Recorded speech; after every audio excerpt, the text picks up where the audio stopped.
नमस्कार दोस्तों, आपका स्वागत करता हूं आप ही के यूट्यूब चैनल में। वीडियो को स्टार्ट करने से पहले आप सभी से रिक्वेस्ट करूंगा, अगर अभी तक आपने चैनल को सब्सक्राइब नहीं किया है फिर से रिक्वेस्ट ऑल पीपल चैनल को सब्सक्राइब कीजिए, वीडियो को लाइक कीजिए, शेयर कीजिए एज मच एज पॉसिबल ताकि ज़्यादा से ज़्यादा लोगों तक ये वीडियो पहुंच सके।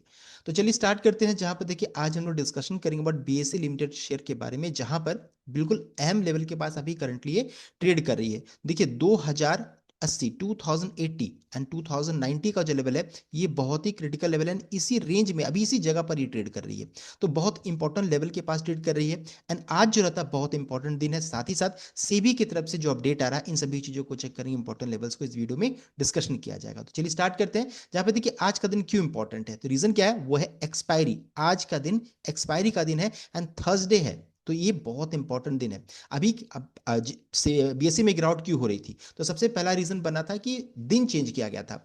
पहले बीएसई में एक्सपायरी जो होता था वो मंगलवार का दिन में हुआ करता था, जिसे चेंज करके बृहस्पतिवार थर्सडे का दिन किया गया। इस कारण से माना जा रहा है कि इसका वॉल्यूम में गिरावट होगी। उसके पीछे रीजन क्या है, माना जा रहा है कि चूंकि अब एनएससी का एक्सपायरी को शिफ्ट किया गया है मंगलवार के दिन में, तो एनएससी को मिलेगा 3 दिन एंड बीएसयू को देखिए चूंकि थर्सडे में हो रहा है तो बीएसयू को मिलेगा 2 दिन मिलेगा एक्सपायरी को लेकर के। तो यहाँ पर माना जा रहा है कि वॉल्यूम में गिरावट हो सकती है।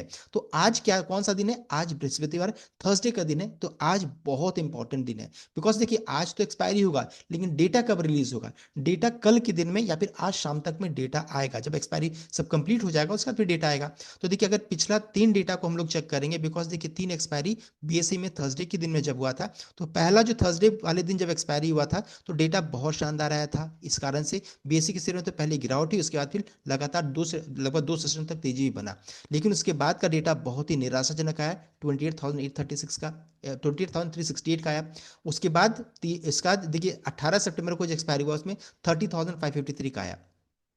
तो देखिए अगर इसी रेंज में फिर से डेटा आज का दिन में भी आता है तो फिर कोई दिक्कत वाली बात नहीं रहेगी। लेकिन अगर मान लीजिए गिरावट होती है तो फिर बहुत दिक्कत तो यहाँ पर हो जाएगा। बिकॉज देखिए फिर उसके बाद क्या होगा ना, इतने सारे डेटा से फिर कंपैरिजन किया जाएगा, जो पहले मंगलवार में जब एक्सपायरी होता है तो इस डेटा से कंपैरिजन किया जाएगा। तो अगर मान लीजिए 30 से 40 के रेंज में अगर आएगा, 30,000 से 40,000 के रेंज में अगर मान लीजिए टर्नओवर आता है आज का, तो फिर तो अच्छा फिर बेस बनेगा, फिर रिवर्सल भी आ सकता है। लेकिन अगर मान लीजिए नीचे आता है तो फिर दिक्कत वाली बात होगी। तो आज का डेटा कैसा आता है वो मैटर करेगा, एंड वो कब आएगा, आज शाम या फिर कल सुबह तक में आएगा। तो इस चीज को ध्यान दीजिएगा। साथ ही साथ यहाँ पर देखिए सेबी की तरफ से कल अपडेट आया, कल के दिन में मार्केट क्लोज होने के बाद, जहां पर सेबी ने अपडेट दिया कि सेबी स्टार्ट कर रही है consultation process for removal of weekly option expiry. तो बहुत बड़ी जो गिरावट हुई थी, जहां पर अपडेट आया था कि सेबी जो रहता है वीकली एक्सपायरी को बंद करने वाली है, तो उस चीज को लेकर के यहाँ पर कंसल्टेशन पेपर स्टार्ट होने की बात यहाँ पर हो रही है। सेबी कंसल्ट कर रही है large brokerage firm on consultation for derivative contracts, ये अपडेट यहाँ पर आ रहा है। तो ये अपडेट आया, ये भी एक नेगेटिव है। और अगर ऐसा हुआ, मान लीजिए किसी कारणवश अगर वीकली एक्सपायरी अगर बंद हो जाता है, रिमूव कर दिया जाता है, तो वॉल्यूम में अच्छा खासा गिरावट देखने को मिलेगा।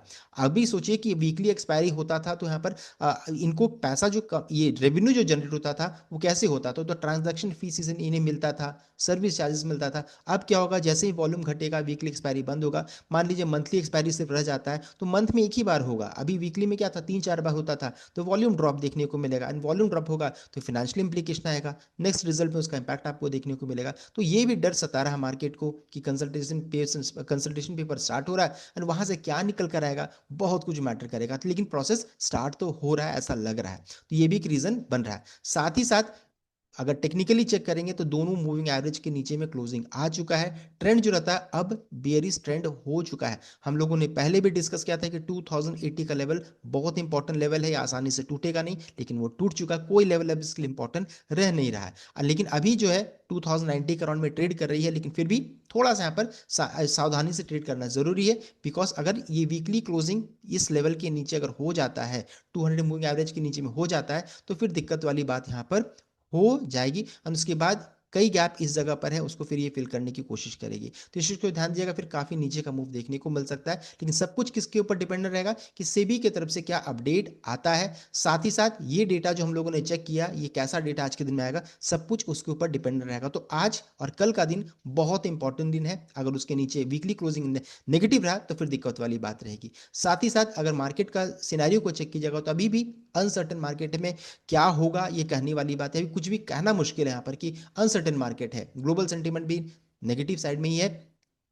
एफआई कंटिन्यूस बेचते चले जा रहे हैं एंड अभी इन्वेस्टर्स का पार्टिसिपेशन फिर से यहाँ पर घट रहा है। लोग डर डर के पार्टिसिपेट कर रहे हैं, बहुत लोग तो पार्टिसिपेट ही नहीं कर रहे हैं। साथ साथ हम लोगों ने पिछले बार का डीमैट चेक किया था, तो इसमें अगर चेक कीजिएगा कितना यहाँ पर इंक्रीज किया कि बढ़ा है, तो हम लोगों ने चेक किया था कि कंटिन्यूस यहाँ पर डिक्लाइन ही देखने को मिल रहा है। तो इस कारण से देखिए जितनी भी एक्सचेंज रिलेटेड स्टॉक है ना, जैसे एंजल लीजिए, सीडीएसएल लीजिए, सभी में अच्छी खासी गिरावट देखने को मिल रही है। अब मान लीजिए किसी कारण से अगर मार्केट का ट्रेंड चेंज करता है, कोई पॉजिटिव न्यूज़ आता है, डोनाल्ड ट्रंप की तरफ से कोई अच्छा अपडेट आता है, तो फिर से पार्टिसिपेशन बढ़ेगा, इन्वेस्टर्स का पार्टिसिपेशन बढ़ेगा, तब यहाँ पर एक बेस बिल्डिंग होगा, उसके बाद यहाँ पर रिकवरी आएगा। उसके अलावा अगर मान लीजिए एनएससी का आईपीओ को लेकर के कोई अपडेट आता है, उस समय फिर आपको हो सकता है रिवर्सल भी देखने को मिल जाए। तो इन सभी चीज़ों का भी वॉच करना जरूरी है, बहुत अहम लेवल के पास ये ट्रेड कर रही है। तो हम लोगों को क्या करना है, 200 मूविंग एवरेज को इंपॉर्टेंट लेवल को मान लेना है, उसके ऊपर में अगर जाती है तो बाई साइड में रहेंगे, उसके नीचे रहेगा तो हम लोग यहाँ पर कोई भी ट्रेड इनिशिएट नहीं करेंगे, या फिर यहाँ जो भी सेल करते हैं आप सोच सकते हैं। तो मैं यहाँ पर देखिए कोई बाय सेल रिकमेंडेशन आपको यहाँ पर